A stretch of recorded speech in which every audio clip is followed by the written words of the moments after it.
Halo Sobat Finansial. Bayangkan sebuah dunia, di mana Amerika yang dulu jadi lambang kemakmuran dan kebebasan, justru mulai terlihat melemah. Sementara itu di belahan dunia lain, sebuah negara yang dulu dikenal dengan sistem komunisnya, kini berubah menjadi mesin ekonomi kapitalis yang luar biasa besar. Benar Sobat, kita lagi ngomongin soal Amerika Serikat dan Cina. Dua raksasa dunia yang hari ini nasibnya seperti ditukar. Cina yang dulu dianggap tertinggal, sekarang justru memimpin dalam berbagai bidang, dari infrastruktur super canggih, teknologi mutakhir, sampai kekuatan ekonomi yang mulai mendominasi dunia. Sedangkan Amerika Serikat, negara adidaya ini lagi dihantam berbagai masalah dalam negeri. Mulai dari krisis perumahan, meningkatnya angka tunawisma, naiknya angka kriminalitas, hingga ketimpangan ekonomi yang makin parah. Bahkan, banyak analis bilang, peluang resesi global makin meningkat, dan Amerika mungkin jadi salah satu pemicunya. Jadi pertanyaannya, apakah dunia sedang menyaksikan perubahan kekuatan global terbesar abad ini? Apakah Cina benar-benar bisa menggantikan peran dominan Amerika dalam perekonomian dunia? Sobat, mungkin gak banyak yang sadar, tapi blunder demi blunder yang terjadi di Amerika, dalam 2 dekade terakhir, diam-diam justru jadi panggung besar buat kebangkitan Cina. Di saat Amerika sibuk dengan konflik politik dalam negeri, polarisasi ideologi, dan krisis sosial yang makin tajam, Cina justru melaju kencang, terorganisir, dan sangat terarah. Salah satu langkah paling ambisius mereka adalah program Made in China 2025. Program ini bukan sekadar slogan. Ini adalah rencana jangka panjang yang disusun secara sistematis untuk menjadikan Cina pemimpin global dalam teknologi dan inovasi. Pemerintahnya gak setengah-setengah. Mereka mencurahkan investasi ratusan miliar dolar untuk mendukung riset dan pengembangan.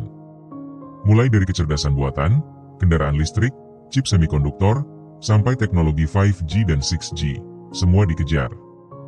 Dan hasilnya, hari ini, banyak perusahaan teknologi Cina udah lebih maju dari perusahaan Amerika. Bahkan di sektor kendaraan listrik, lewat BYD, Cina sudah berhasil menyalip Tesla dalam penjualan global. Infrastruktur, jangan ditanya. Bandara baru di Beijing bisa nampung 100 juta penumpang per tahun. Kereta cepat mereka sudah menghubungkan kota-kota besar dengan kecepatan lebih dari 350 km per jam. Bandingkan dengan Amerika, yang masih debat soal infrastruktur jalan rusak dan kereta yang belum tentu datang tepat waktu.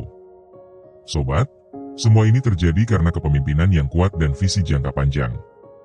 Cina nggak sibuk ribut soal siapa yang jadi pemimpin setiap 4 tahun.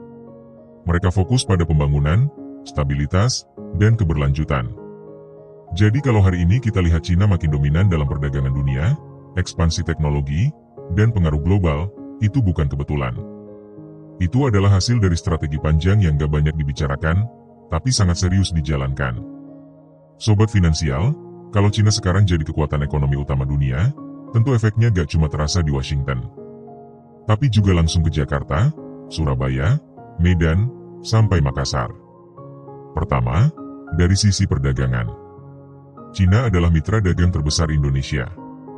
Artinya, setiap kali Cina tumbuh, permintaan mereka terhadap bahan baku dari Indonesia, seperti batu bara, nikel, tembaga, dan minyak sawit, juga ikut naik.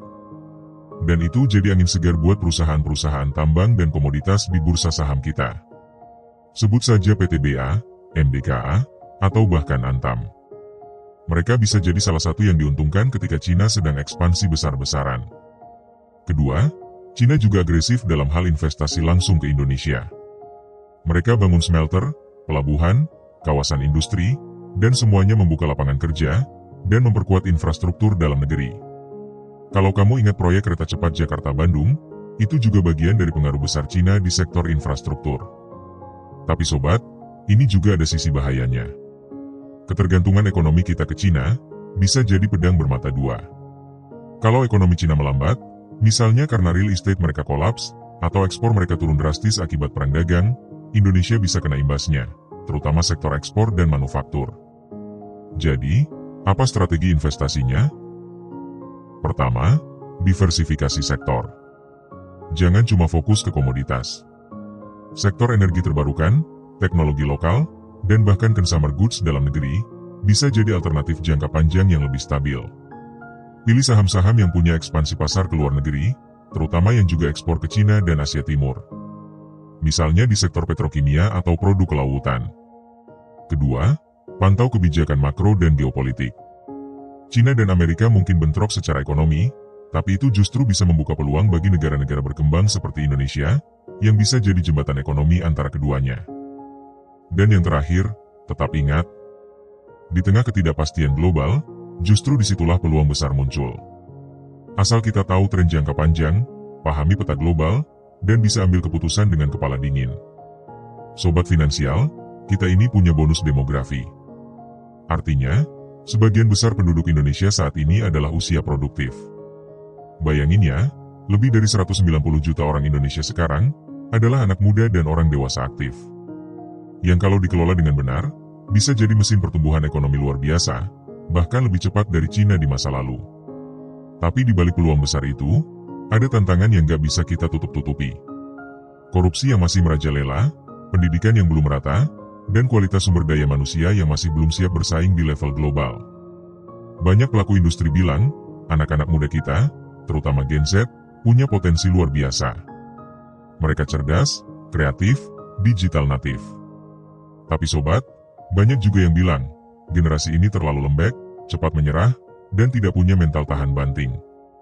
Nah, ini yang harus jadi perhatian, kalau kita mau nyusul China, bahkan melampauinya. Kita butuh anak muda yang bukan cuma cerdas, tapi juga tangguh, profesional, dan adaptif. Kita butuh sistem pendidikan yang bukan hanya kasih teori, tapi juga ngasih skill nyata. Kita butuh ekosistem yang mendorong anak muda untuk berani gagal, belajar dari pengalaman, dan punya semangat untuk membangun, bukan hanya menuntut. Dan yang paling penting, kita harus mulai dari diri kita sendiri. Mau lewat investasi diri, belajar hal baru, bangun usaha, atau bahkan investasi keuangan yang bijak, itu semua bagian dari perubahan besar yang harus dimulai sekarang. Kalau China bisa tumbuh pesat dalam 30 tahun terakhir, karena visi yang kuat dan dukungan penuh dari pemerintah dan rakyatnya, kenapa Indonesia gak bisa? Pertanyaannya bukan bisa atau tidak, tapi siap atau belum. Sobat finansial, jangan lupa klik tombol like, sebagai bentuk dukungan buat konten edukatif seperti ini. Isi kolom komentar dengan pendapat sobat, apakah Indonesia bisa menyusul, bahkan melampaui China, suatu hari nanti? Jangan lupa juga buat subscribe, biar sobat nggak ketinggalan pembahasan-pembahasan menarik lainnya, seputar ekonomi global, investasi, dan strategi finansial, yang relevan buat kita semua. Karena di channel ini, kita belajar bersama, bukan cuma jadi investor yang cerdas, tapi juga jadi warga negara yang sadar, ke arah mana dunia bergerak. Sampai ketemu di video selanjutnya.